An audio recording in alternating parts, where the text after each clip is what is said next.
everybody. Welcome to this month's episode of Unlimited, where we interview people who are doing incredible things. We are here tonight with Brit Elders. She's an author, and she's also a ghostwriter. She works with other people to write their books. And one of the books that has really called a lot of attention to her life and within the content of the book is also very prime right now, is a book about contacting aliens with the Pleiades. So this gentleman, he was a farmer, and he claims to have had hundreds of contact with the Pleiadians. And I want to introduce you, Brit. Thank you so much for joining us today. My pleasure. Awesome. I'm very happy to be here. Thank you. Excellent. Oh, I see the book in the background of your shot. Hiding over my shoulder. Well, I want to actually also give a shout out to Kyle, who organized this amazing interview today. So go ahead and just introduce everybody to this concept of what happened with this farmer and why it's so important and interesting. Okay. On January 28th, 1975, this individual, Edward Billy Meier, was in Switzerland sitting at his kitchen table. He got a cooling sensation across his forehead, and then he heard a voice that urged him to go outside, get on his moped, and follow instructions, which he did. He actually got on his moped, took off into the forest, found a clearing, and was told to stop. He did. He listened. He looked, didn't see anything. Then he heard a sound, and the sound was something he had never heard before. He looked up. He saw this silvery craft. The sound continued, and the craft began to settle slowly until it settled on the ground. Behind the craft came a woman. She sat down with him. She introduced herself as Simyasa. She said she was from the Pleiades. She conversed with him in his native tongue, Swiss German, which apparently the Pleiadians have the capability of learning whatever languages they're speaking to with the Earth population. But just in case there was a problem, she had a translator. And the translator was something now we can put on our phones, and it'll translate language to language. So they had that, and some of the communication was telepathic. That's how it began. And then it continued, and still continues today. We got involved, my husband, our associate Tom Welch, and Wendell Stevens got involved in 1977. Wendell Stevens brought this case to us. He was a retired lieutenant colonel from the Air Force. And he showed us these photographs, and my husband and I looked at each other and went, they're too good to be true. They're just perfect. So we sort of backed off of it and said, no, we're not interested. We don't want to look at this. But the reason that Wendell brought it to us is we had a company called Intercept. And Intercept worked with Fortune 500 companies all around the world, financial institutions around the world. We did investigations. We made certain that their communications were protected and they weren't eavesdropped on or wiretapped. So we had this reputation we'd worked hard for, and we didn't really think it would be wise to throw all of that away on a UFO case.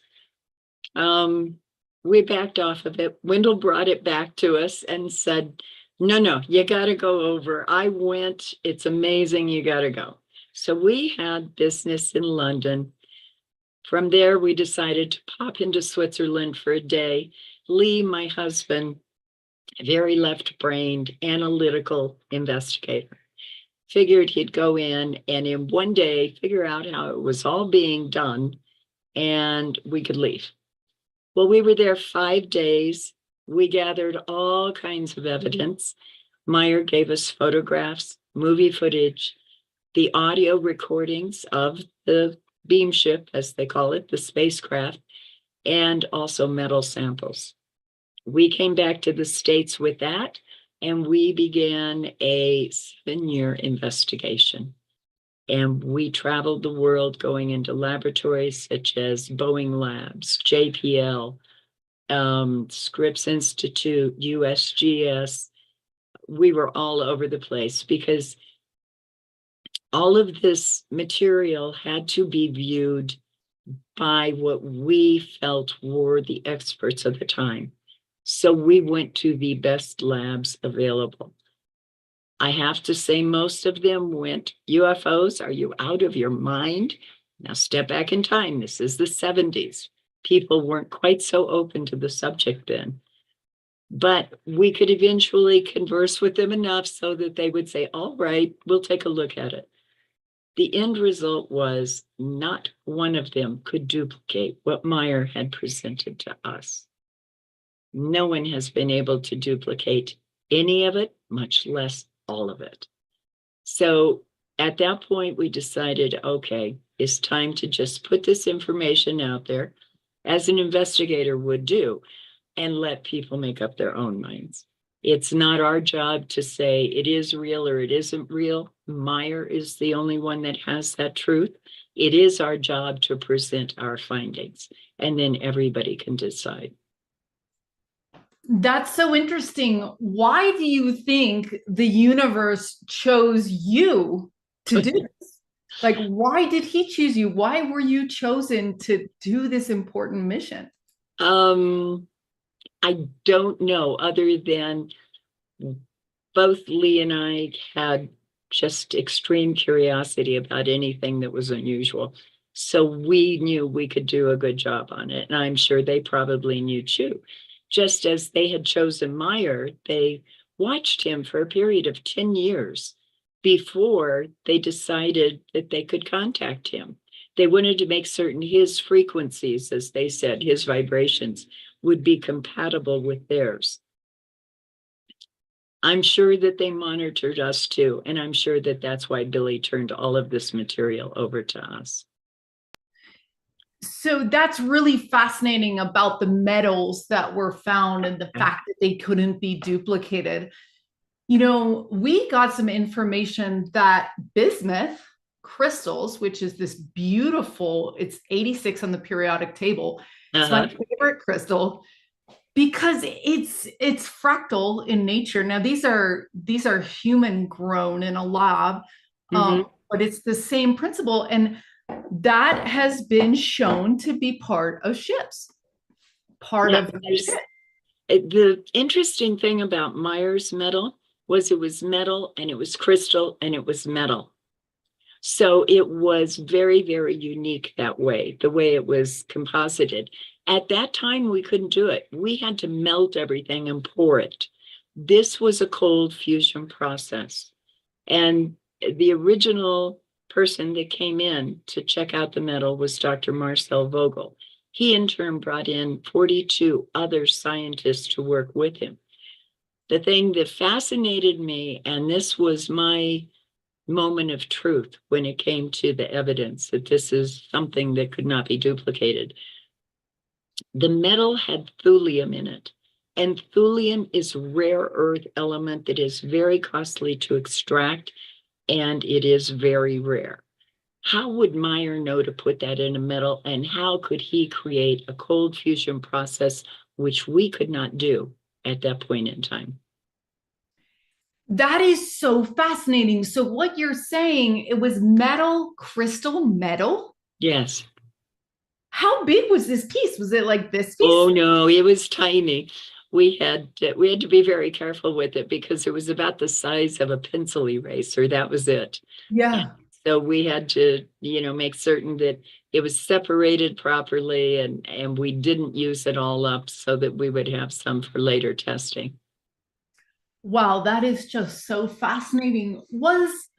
How long did he wait before he contacted you from the point of the original contact? Well, he didn't contact us. Wendell Stevens is the one that brought us in. It was about a year and a half. We went to Switzerland right after he moved into the farm.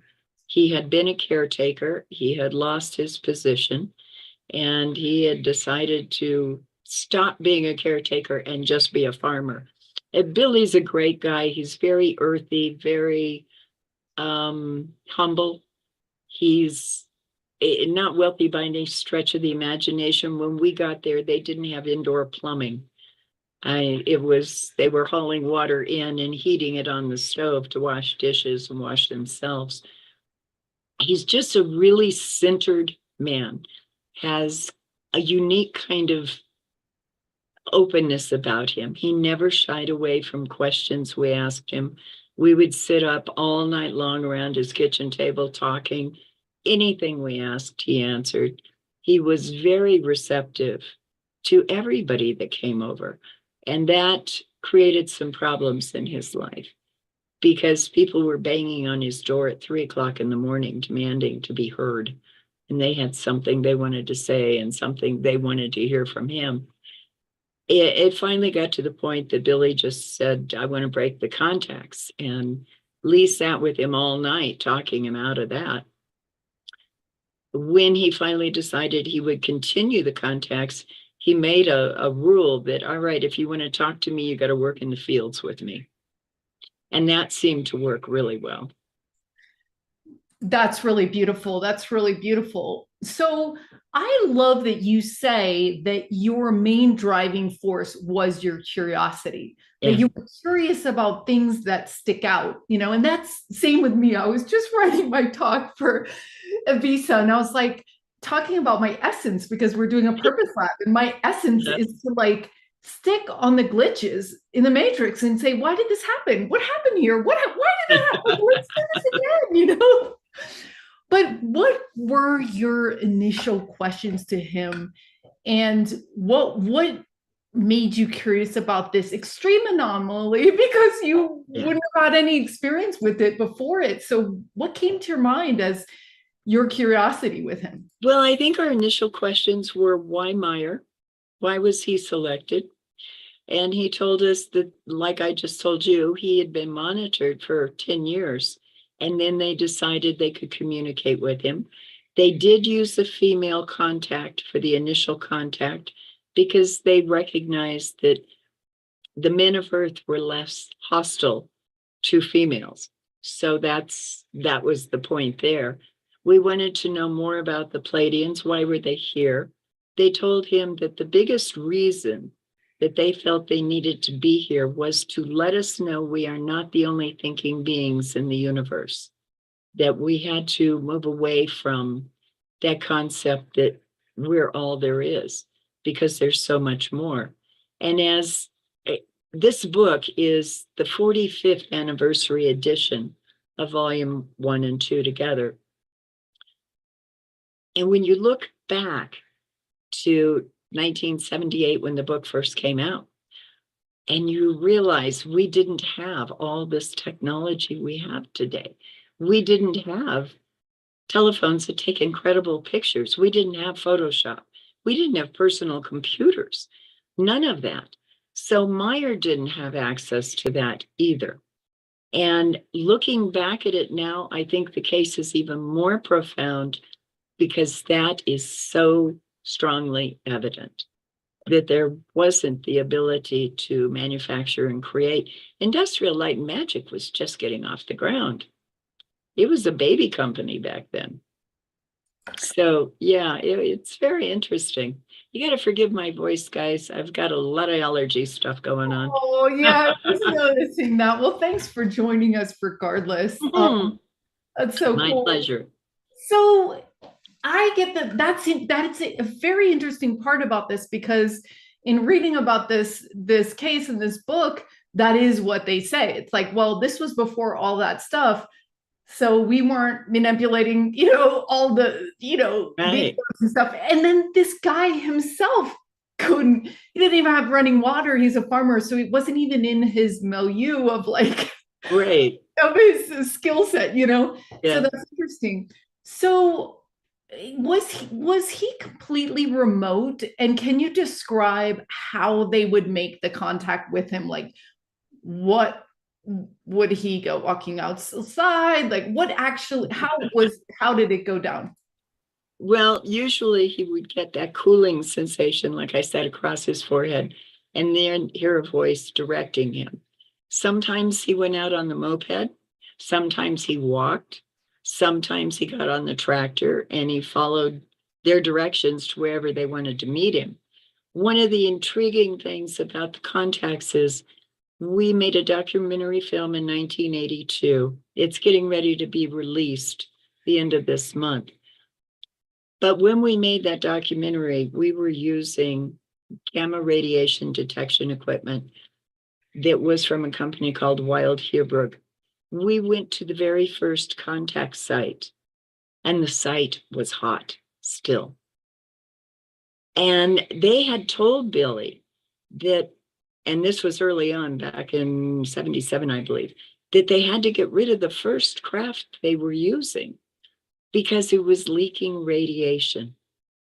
And they brought in another variation so that it wouldn't harm the plants and humans and things like that.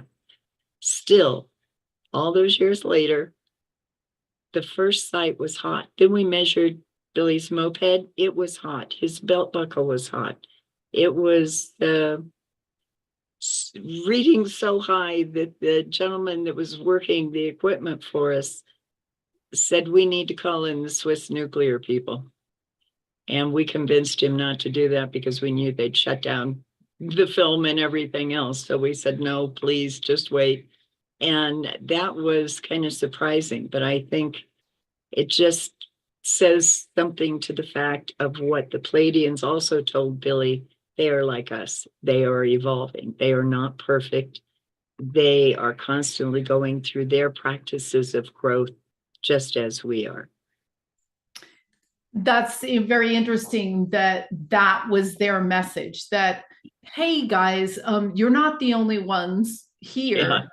And that's so interesting because, you know, we were interviewing Steve Farrell of Humanity's Team, and he said, look, we are in a new Galileo moment. And he said, Galileo said, oh, no, wait, the whole world doesn't revolve around the earth revolves around the sun. And people were like, what?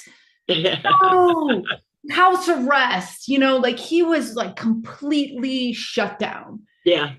At least he was on house arrest and not killed, but still, right. It was like, so this idea was very dissimilar to what you're saying. It's like, oh, hey, wait a minute, we're the top dog, you know, and Avi Loeb talks about this too, and talked about this in the interview. Like, are you kidding me? Like, yeah. Of course we're not the only ones. Like, that would be really ridiculous to even think that. So, but people do.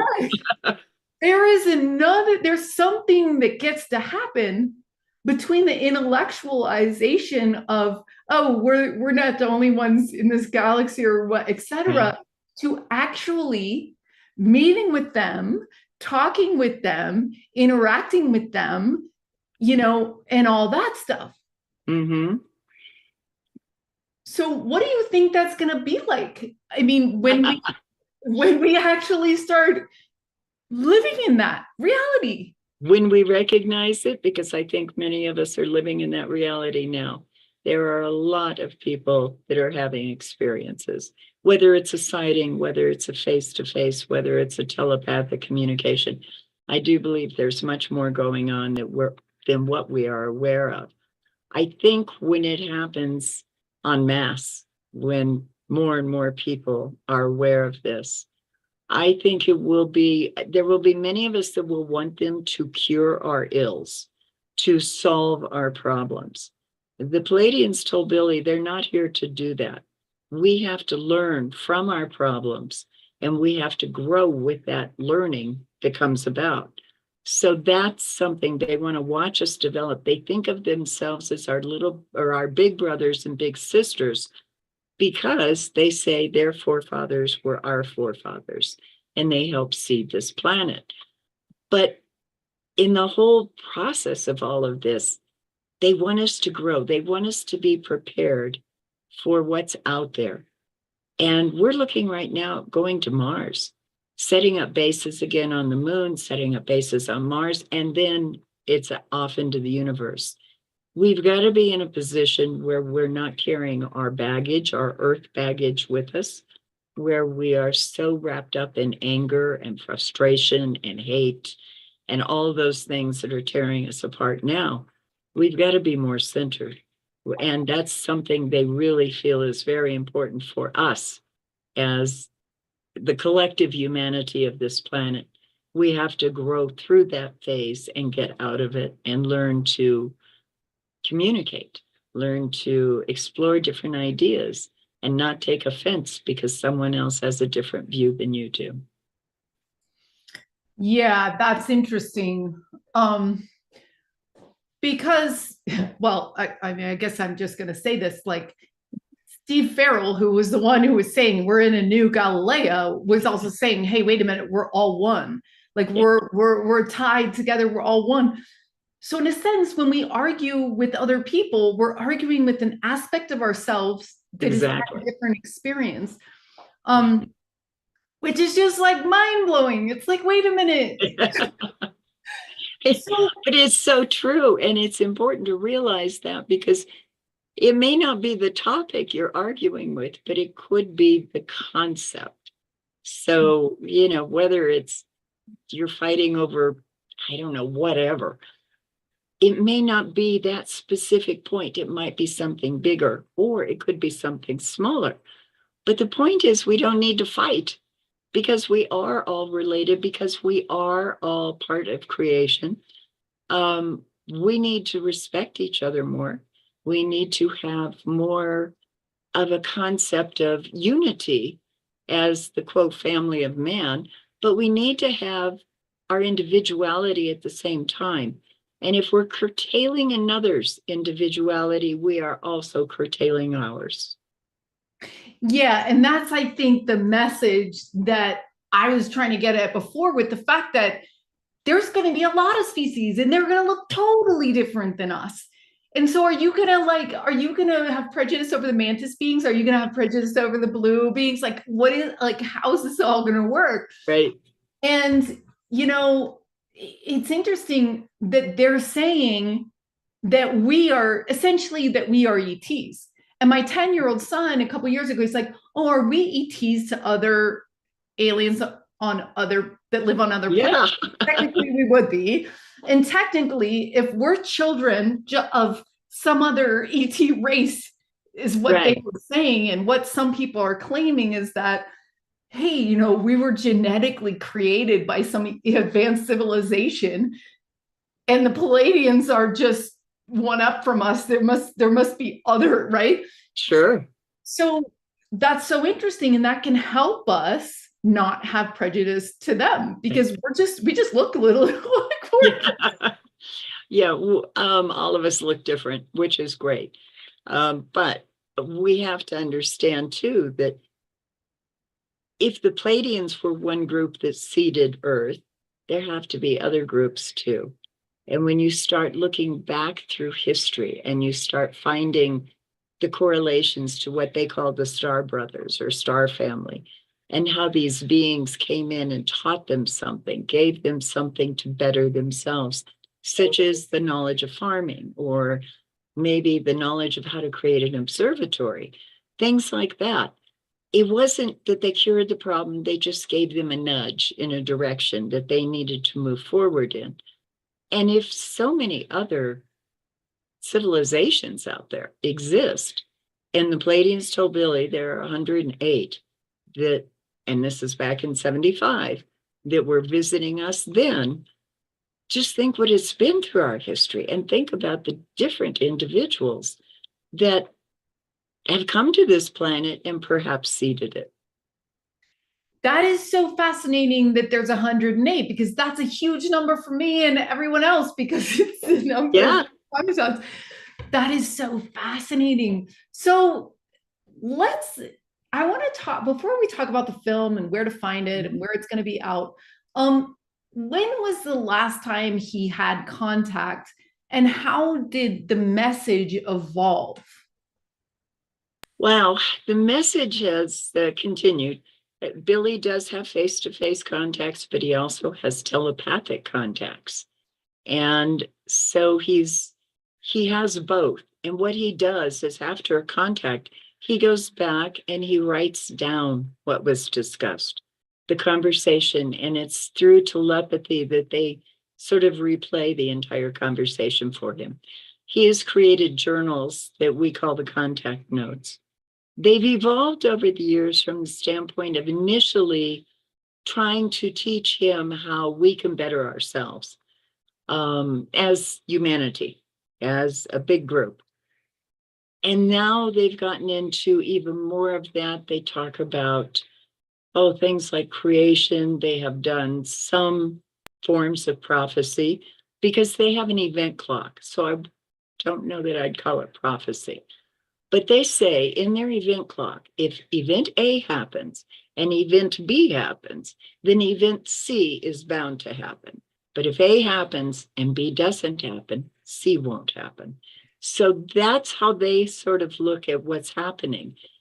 We had some experiences with that while we were there. We were in Switzerland at the airport.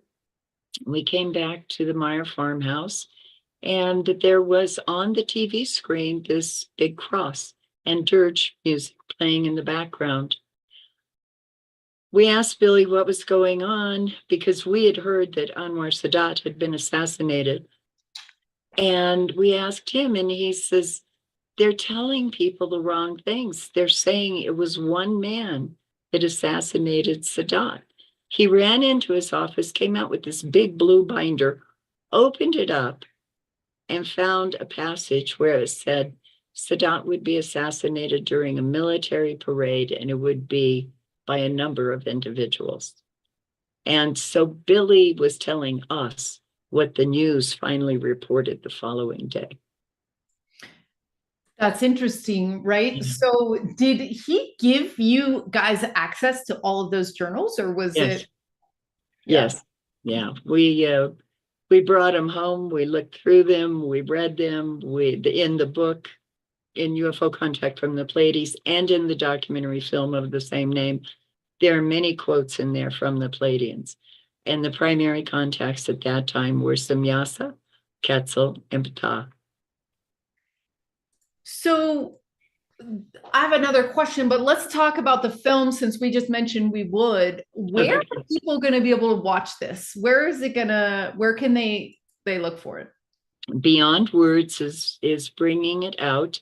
It will be available on Amazon as a DVD, and then the streaming services for it are being set up now. So I'm not 100% where it will be streaming, but I do know that that is the plan, to bring it out on DVD and then to come in with the streaming services. It's a great documentary because you're with us, the investigators, as we go into Switzerland, as we go through all of the evidence, as we go through, I don't know how many laboratories and examining the sounds and the movie footage and the photographs and everything else. You get a firsthand look at Meier. You get to see what type of person he is.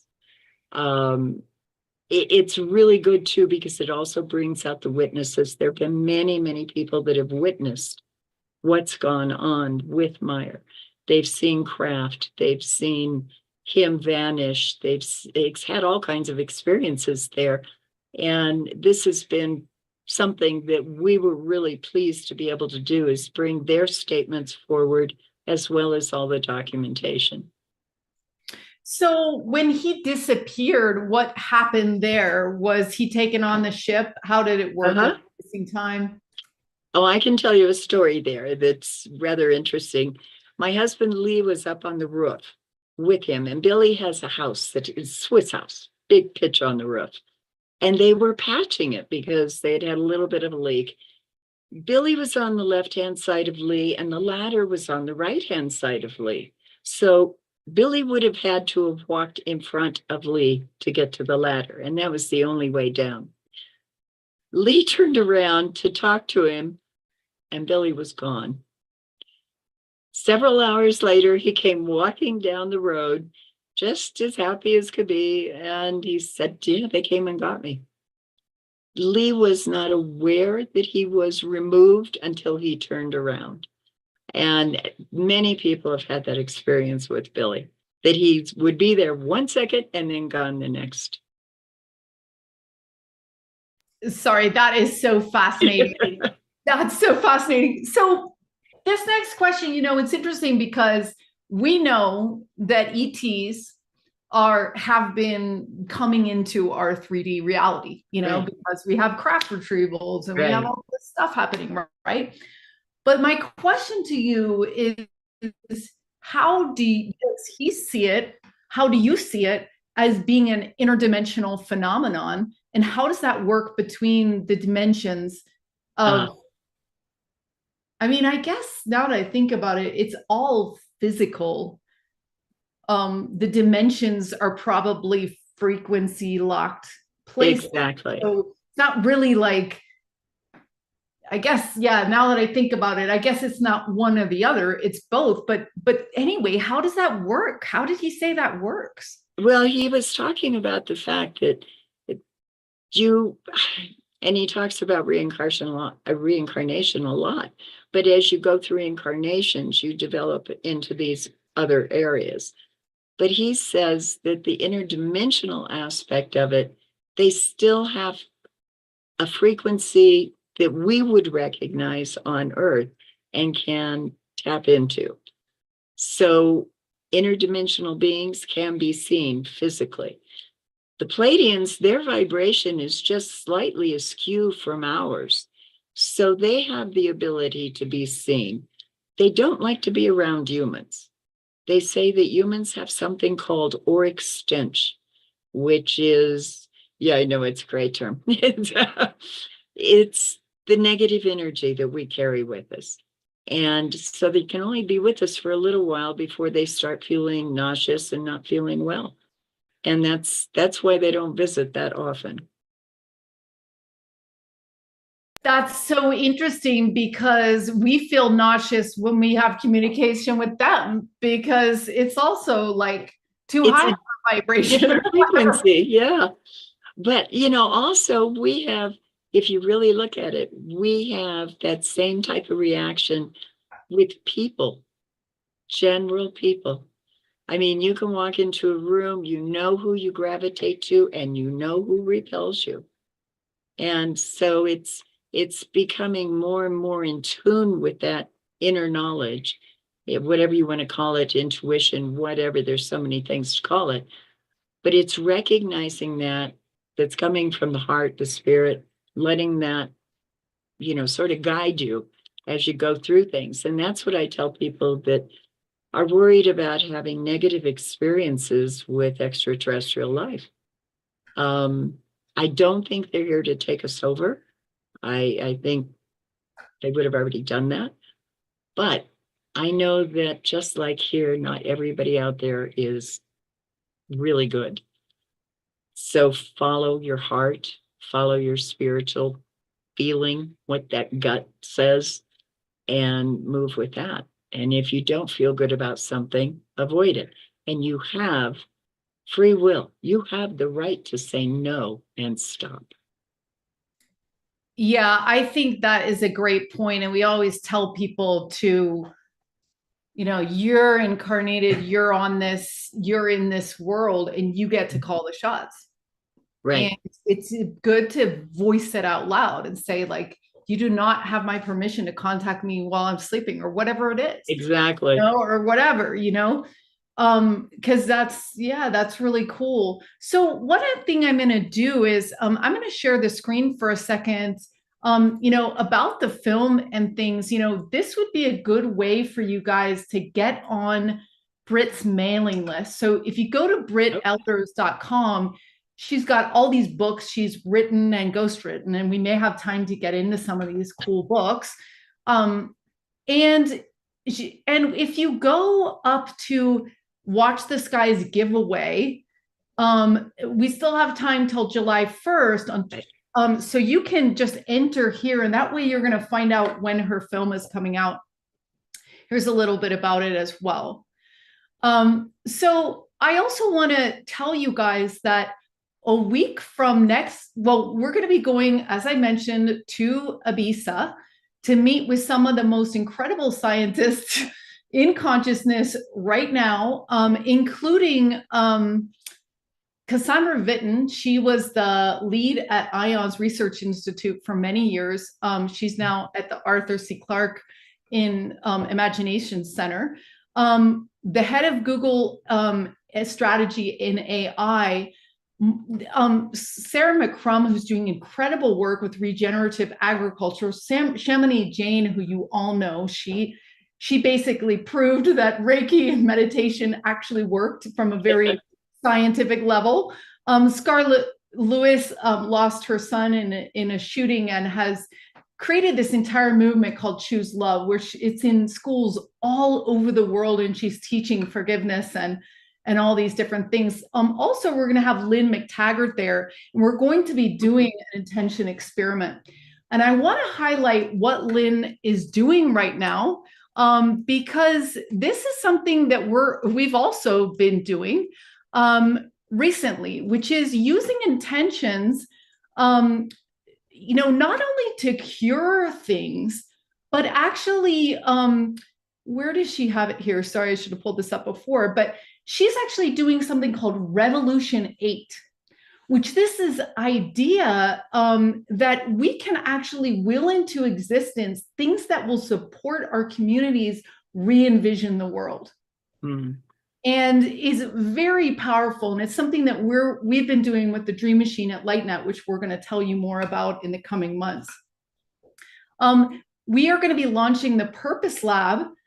This is our collaboration with Holo Movement. Now, Holo Movement is this idea that we need to come together. It's not a company. It's not a nonprofit. It's a network of networks of all these incredible people, Club, DAO, all these incredible organizations that are saying, hey, we're all one. Let's work together to envision the world we want. So you guys, this is a good place to go, Holo Movement, not Purpose. I'm going to pass it to you, where you can find out when the podcast goes live next week. And you can also sign up to find your purpose. You can lead a group, you can share your story.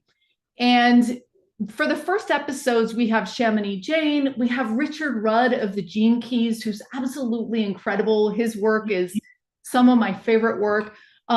We've also, this is it, and he talks about how doubt leads to inquiry, that, if you're doubtful about what your mission is, that's actually good, because at some point that doubt will give way to certainty, and that's where you lean into your own curiosity. So I just want to highlight that on May 26th, Susan Schatzer is going to teach people how to contact past loved ones. You can find this on starseedacademy.org/calendar. This is one of my favorite things that I'm sorry to miss it, but this is really, really cool, because it's getting your telepathy, ready to talk to ETs, but also to talk to past loved ones, because they're definitely right here. And we are going to be doing the masterclass that follows up with Kalina Malnar, who's doing light language and all these things. And she's talking about alignment and your truth. And this was such an incredible interview, because I think it's really where we all need to be.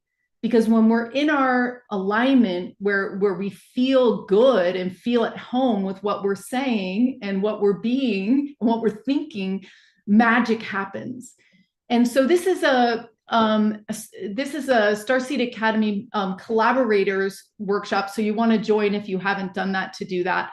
We'll be coming back from Ibiza and doing spoon bending, which is going to be a lot of fun. And whoever wants to come to Sedona, Ashley, our beloved teacher, professor, is teaming up with Gabrielle, who's this incredible singer and sound healer.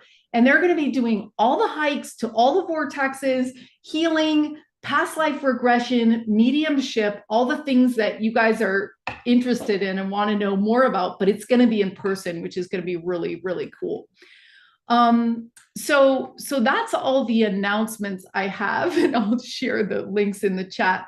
But we also want to ask the members here to go ahead and bring out your questions that you want to ask Brit and we will pull you up to ask them.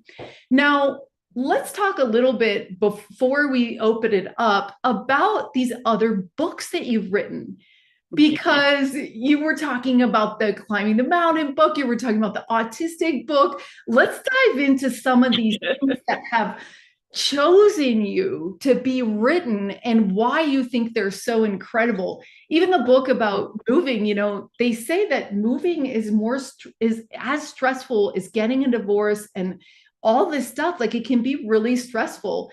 And this is, so that's something that just came out. So yeah, tell us a little bit about all your books.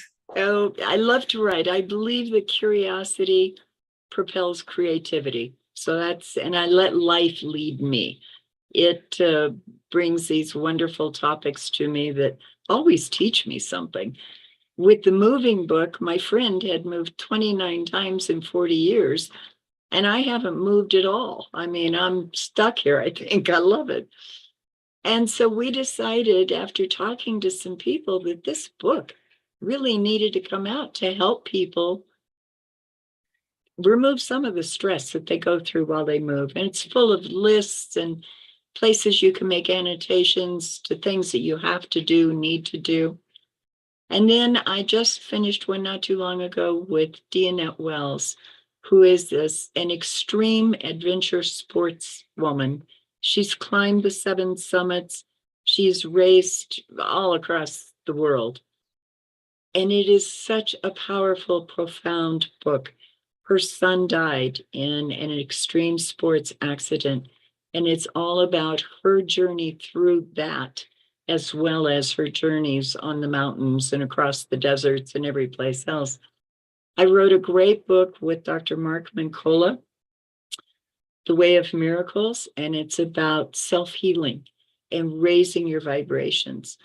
And then I wrote another one, Finding Your Place on the Spectrum, with Jude Morrow, who is an autistic young man, quite brilliant, just a love. I've written so many, and I love all of them, and they have all taught me something. And that's important to me. I've written with attorneys, I've written with MDs, NDs, people that have just had amazing experiences. One of the books that I co-wrote was with my husband. It's called Expeditions, about his time in South America, living with the Chihuahua Indians down in Ecuador. So yeah, I learn from everything. And I feel that if I can do that, if I can learn something new every single day, I'm doing what I need to be doing. That's so beautiful. What a beautiful life. What a beautiful, I love it. I love it. I love it. Can you talk a little bit about the autistic man that you thought you said was brilliant? Like, Yeah. you know, we interviewed Susan Miller, who's coming out on the Purpose Lab podcast, and she actually works with autistic children and through adulthood. And they seemed, from what she was saying, highly advanced. Like, They are in many ways, yes. And they would go places, and she would see things. Like, it was absolutely advanced human stuff. Yeah. What's the book? What are some of the key points, and what did you learn from him? And what do you think about autism in general? Well, I think that we don't understand enough about it. I think a lot of times these people are working on different levels that we're not really corresponding to because we're so trapped in the physical world. Jude he's just a love. I mean, he can be cantankerous. He has all of this stuff, but he has taken his autistic life and he has made it wondrous. He has accepted himself as he is, accepts others as they are. He tries to tell them to find them, what's going on in their heart. That's important to him. He's got a lot of friends that are on the spectrum. He brought them in to make comments and tell stories. But it's basically Jude's life, what his parents did to help him, the different programs that didn't work that curtailed his ability to progress as an individual. And then eventually, he's married now. He has children, and he is still writing, and he's creative, and he's curious, and he's working, and he's doing all the things that we do. But he found a different way of doing that, and that is tapping into himself.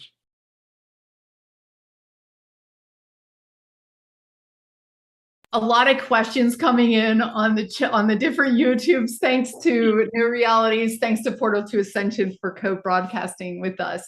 So I want to ask the members here, and thank you so much for supporting LightNet and the work we're doing in the Starseed Academy.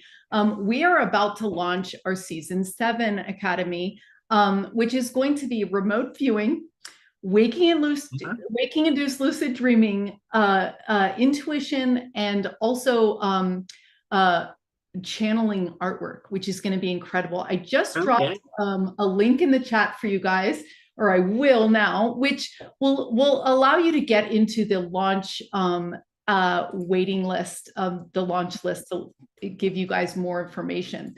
Now, do any of the collaborators on the call back in the Zoom room have any questions for Brit?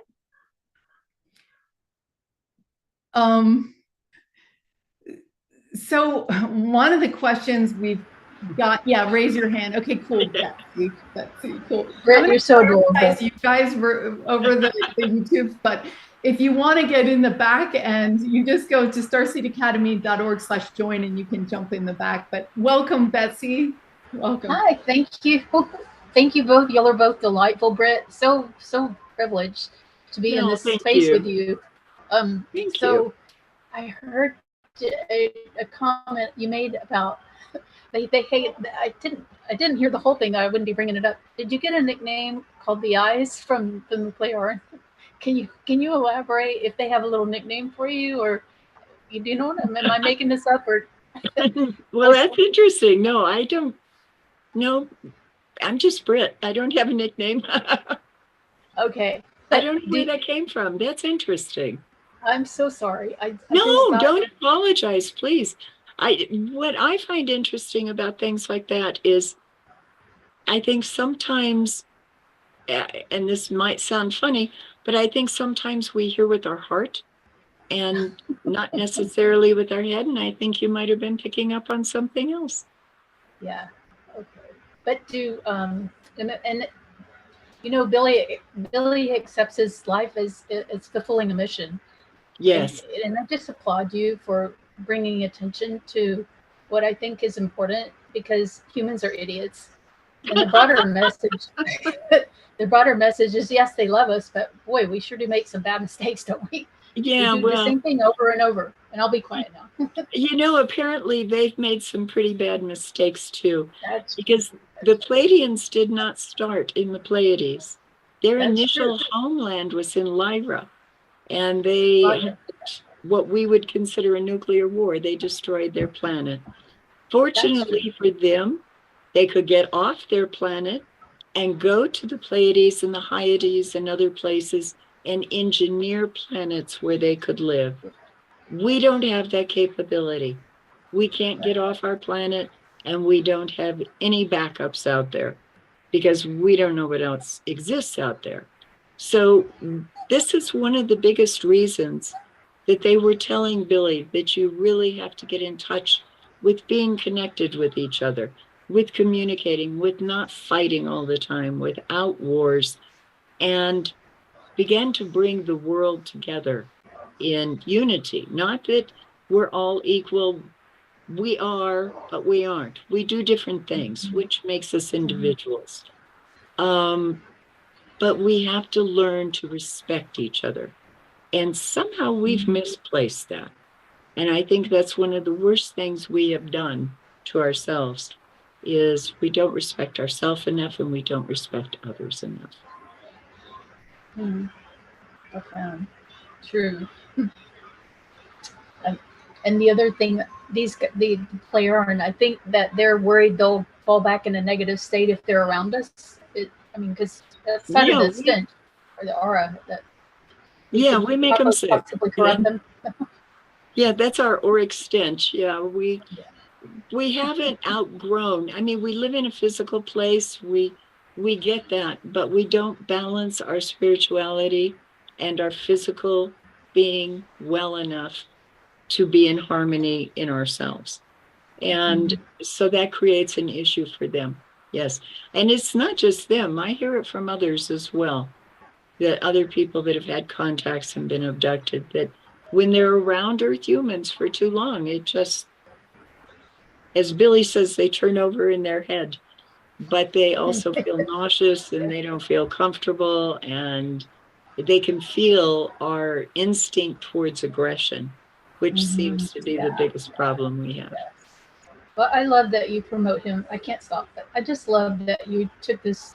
I don't know how you feel about it, but I just love that you are doing your work and that you are doing honest stuff.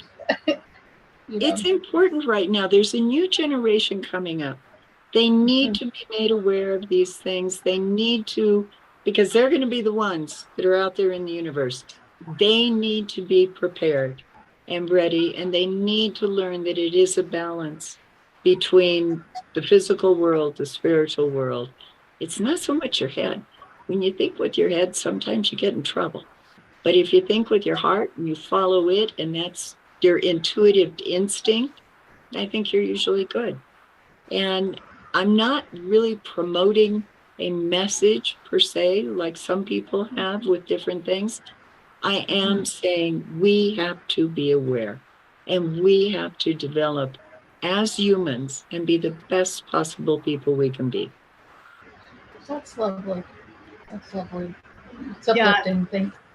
Yeah, thank you so much. And I too, Brit, want to honor you for getting in there, for going back after you said no, and then you went back, and then taking over the world and really getting down to the bottom of it, and then holding it over these 45 years, and then, nursing the film into existence and all that stuff. So this is, I guess, thank you. We're not always ready for things, and then we do get ready.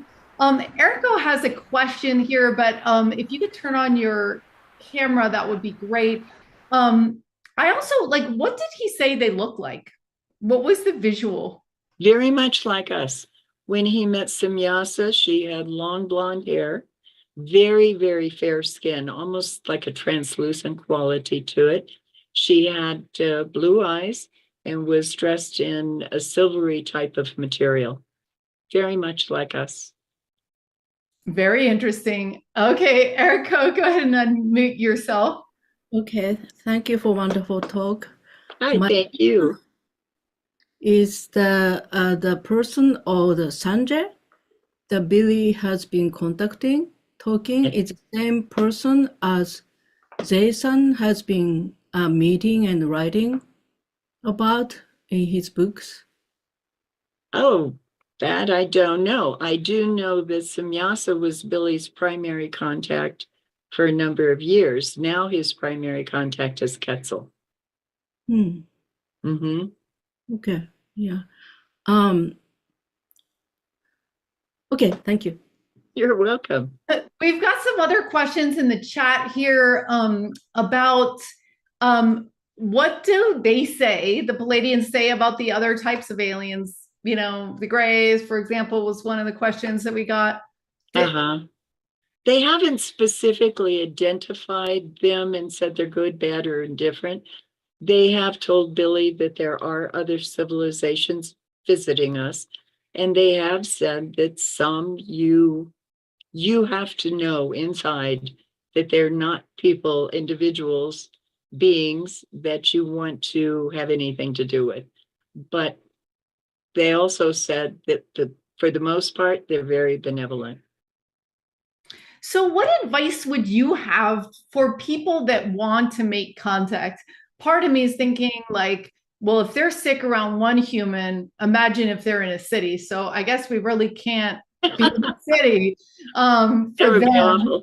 But maybe we really just need to invent something. My brain's going, I'm like, oh, why can't we be in a container where they're not Right.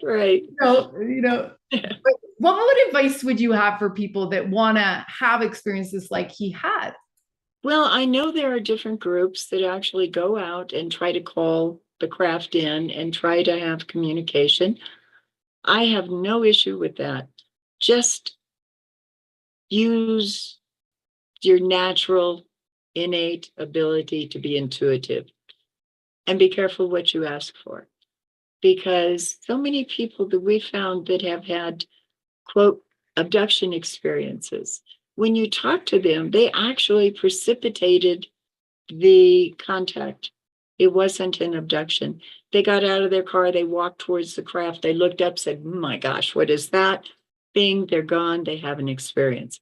They precipitated it. So be prepared. If you want to have this type of experience, I think you have to be centered within yourself, and you've got to know what you're attracting. Good energy attracts good energy. That's what I was going to say before, is that maybe if you're, that you'll be attracting the right type of. Right. Yeah. So this is so interesting because, like I said, the interview right before you was all about listening to your heart. You really, that's gotta be the compass here, because it's going to be much more reliable for you. Then you get in a fight between your logical head and your heart, like, we're not doing that. We're not going up to that person and talking to them. We're not quitting our job, like, whatever, it's like, so it's interesting. It's learning how to balance the two. It's really responding to that heart energy, because that's never going to mislead you. But it's recognizing, okay, your brain has a say in it, but it doesn't control it. So that should make the debate a little easier on both sides. Yeah. Sorry about that. Oh, I was just going to look at the exact title of this, of your mountain book, because I want to ask you about that. Another step. Another step up the mountain. Yeah. Yes. So tell us about that and what you felt was so interesting about that experience of writing that book. I really resonated with Dianette. She had lost her son in an accident that was extreme sports. He was he was really into anything that meant jumping and flying. That's what Johnny did. And an amazing kid, had always been pushing that edge of the envelope. He didn't need his mom or his dad to teach him that. He knew it from the beginning. Dianette used sports, climbing primarily in the beginning, to sort of support herself and figure out who she was and come through a bad marriage. She did that. Then she just blossomed with extreme sports. She was on Eco Challenge on TV. She did all of these different things. But I resonated with her because she was finding something of herself. She had been in a marriage that was really holding her down, preventing her from finding out who she was. And I know what a difficult process that is, because we all have to go through it at some point. But finding out who you are, it's important to me that I have that growth every single day of myself. And so I could relate to her. I could relate to her losses. It was something that was so touching to me. And it was a way that I felt maybe I could help open her up to her own growth through this writing process. And I really think that happened for her. Wow, that's beautiful. Beautiful book. Beautiful book. Well, I'm going to share my screen again. We have so many events, you guys. I can't even keep track and announcing them all. So this is something that we're doing. This is a brand new program. We're doing it with Altair and Raquel Spring. And this is looking at what she's talking about. Like, who am I really? When you take away all the shoulds, coulds, when you take away all the societal influences, what is there? And they're going to do this as a weekend. So it's a weekend, June 15th. So we're like 3 weeks out. And they're focusing on the Black Moon Lilith, because they say that where you don't feel free and where you get angry and feel rage is the part that's waiting to be set free. Mm. So that's where you're not exactly being honest. You're feeling pinned down. You're feeling like your wings are clipped. You're feeling like you're fitting in a box you don't want to be in. All of those things, we have that. And, you know, at Light Now, we're really committed to you guys and your evolution. And we believe that when you're on purpose, you completely change the world through your consciousness, through your joy. Like Brit, like you're excited. You can tell that you're excited to get up in the morning because you want to see what you're going to be doing next. What are you going to learn next? What are you going to write next? What are you going to film next? And we're really committing to you guys because we're doing a 3-month weekly program to walk you guys through hand in hand in small groups of 8 to identify where your power is, your creation power is. And then we're going to do in September, right after we get back from Japan, where Erica was just here, we're doing Contact Japan. So Right. you guys who want to head over to Japan, we're going to be announcing that probably this week on the site, starseedacademy.org. But then we do this second weekend and we say, okay, let's look at your South Node and your North Node and figure out what your true purpose is. And again, we're going to be manifesting with you. You're going to have 8 people on your team for 3 months, figuring out what is your next step. Are you starting a business? Are you going to read Akashic Records? Are you going to start a new therapy? What are you going to do? And those people are going to strategize with you so that you're free and happy and living what you came here to do. Because it's really wonderful. Congratulations. yeah, Great. yeah, we really feel like getting 8 people together that are there to support you. Yeah. Over time, whether it's 8 weeks like we do in the academy, or whether it's 3 months like we're this new program, is you can't fall down. Mm-hmm. It's not like your judgy, coworker. It's not like your judgy friends that don't understand. It's not like you're going to get, as Scott used to say, it's the grandmother in disguise. You're going to get a team of people with you in it, trying to do the same thing you're trying to do. And we're going to take you from not having done it to having done it, guaranteed. Because with that much intention and that much support and that much love, you will, you will succeed. Right. And we will succeed in setting up this structure to help people to do this. And that's the whole point. That's beautiful. That's great. Yeah, thanks. It's been a long time coming getting this whole platform together and doing all these programs, but it's coming at the right time because you guys are going to be half your impact if you're having to mince words, say things that you don't want, do things that you don't want. Your impact, your joy, your future is going to be turned down. And it's scary to reorient yourself to your truth. Mm-hmm. And to listen to your heart. It's scary. That's why we're going to do it together.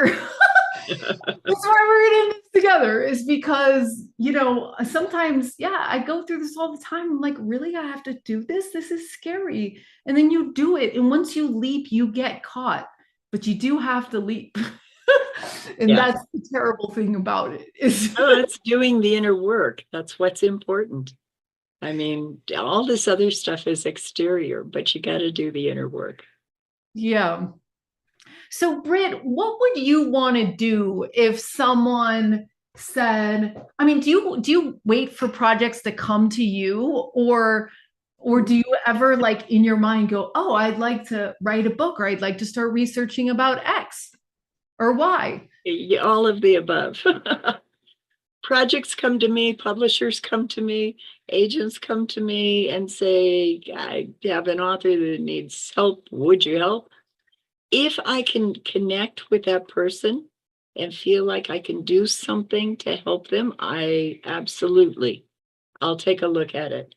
If I don't feel a connection to that person, then I just suggest there's somebody better than me. and it's not the right project for me. I write for myself all the time. I've been writing since I was 8 years old. I finished my first novel that year. And I decided at that point, I don't like fiction. I'm into nonfiction. I'm into fact. And that's sort of been my love and passion ever since. And I enjoy learning. So there's just not enough time in the world to learn everything you want to learn. And it all comes to me. I really don't have to look for it. But I'll wake up in the morning and I'll have dreamt. You were talking about your lucid dreaming program. I will have dreamt something that I'm going to write, and it just flows out. It's beautiful. So yeah, there's a lot of different things, but I write literally every day. That's fascinating. In all this work that you've done with the ET stuff, have you ever wanted to have contact yourself or had contact yourself? Or I haven't had contact. I would love to sit down and have a dialogue, just have a conversation about where we can go from where we are, because we are, I think, at a precipice. We are at a sort of a cultural shutdown all around the world right now, with everybody thinking I'm right and you're wrong. How can we overcome these things? What could they suggest to us to better ourselves so that communication exists again, so that less judgment exists? And with that less judgment, we develop more respect for each other. Does that make sense? yeah, exactly. And it's interesting because maybe if you pose those questions, they'll come to you in a dream or something like that. Right. Because, it would be interesting to have you be able to ask these questions, I would love it. I would love it. Mm-hmm. One of my favorite books that I will recommend to you is a book written by two women called We Are the Octurians. And they I've were read it. writers. Oh, yes, I've read it. Yeah. It was like this anthropological thing where they'd be like, did we write this right? And they were like, no. Part, so they were channeling it and Right. having the conversation. And the Arcturians were like super specific, like, no, you got that line wrong, and they were very dedicated and very, Yeah. ridiculous about it. So it's interesting because, the mechanism for doing this kind of stuff exists, Yes, but it does. yeah, it requires a lot of patience. Well, thank you so much, Brit, for joining us today. Thank you to Kyle for organizing this. It's been such a pleasure, and I'm really excited about this film, and seeing what waves that creates. And it's one of, like you said, one of the most, battle ready cases, ET cases, because there's so much evidence. There's so many people that got involved. There's physical evidence. So it wasn't like, oh, I just got taken. And it's repeated, it's relational. And, Billy's genuine and, relevant. It reminds me of Dwayne, a little bit, that, had contact too. And it was just like, he was just like, yep. I mean, not trying to make it more complicated than it was. He's just like, this is what happened, and I'm really excited for this new age that we're stepping in, because though they don't, according to you, they don't want to give us the answers to the test, because then we won't learn anything and we'll just fall backwards anyway. But I'm starting to really be interested in how we cage our mind. Mm-hmm. And one of the things we're going to work on, once you guys find your purpose and calling, if you haven't already, is rewriting your brain. Adam and I were talking about this last night. Why do we think that, that we can't make a living in doing what we love? That's right. So we're going to reprogram our brains to believe that we can make money doing what we love, because what the ETs are doing is like they're expanding our idea of what's possible. Yeah. with healing or space travel or whatever. And so we're not like, oh, nothing's ever going to change. There's no solutions here. Like, my problem's never going to get solved. They're saying, oh, well, we already solved that in this way, and this is how we do this. So it's like we need to open up the possibilities for our lives through our minds, because that's how you get the result, is first convincing yourself that you can make money doing what you love, because there's a huge tidal wave saying that you can't. There's a lot of you can't. Exactly. But and part of the problem is because so much of what we love, we look at with the spiritual connection to it. So what you're talking about is spiritualizing money, doing what you love and letting that money have a spiritual basis. Really, really important. Everybody has that opportunity. I mean, my husband would tell me the happiest he saw me is when I'm sitting there typing away, writing something. Yeah, I always had a smile on my face. You can find that within yourself and bring it forward. Absolutely. Yeah, and there's a lot to be said about, some of the research that we've uncovered with the Purpose Lab is that a lot of people have a small agenda and a big agenda. And the big agenda doesn't include that I need this certain car and I need that. It's bigger than that. It might be a consequence that you get the car, but it's actually bigger than that.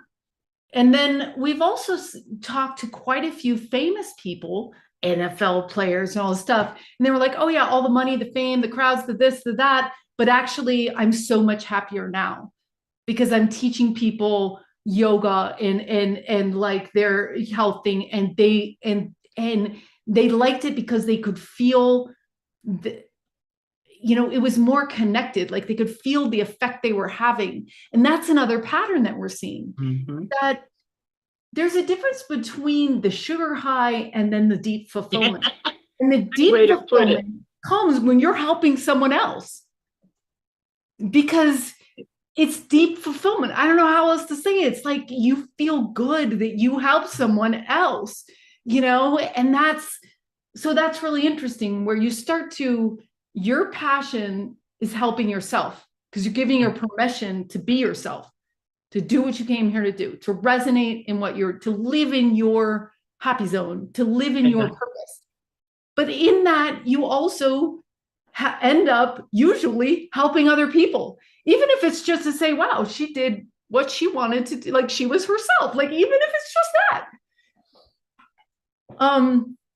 And really, Brit, again, I just want to say, the stories we tell ourselves is really how far we've evolved. Like that's the basis of it all, of our evolution, is the stories and the movies. That's where it's at. And the music, that's where it's at. And so thank you for telling important stories that make us curious. Oh, thank you. Thank you. Well, curiosity sparks creativity. So if we're curious, we all grow. Yeah. And I think also curiosity helps everyone get to that next unknown, because there's a lot of unknowns that can be very scary. But if you're curious about the next step, somehow it'll come in.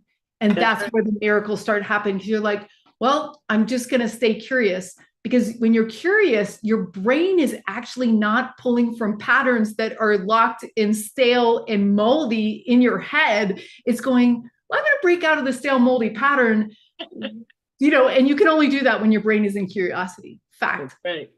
Fact. So, okay, ladies and gentlemen, we're closing tonight, but please head over to britelders.com.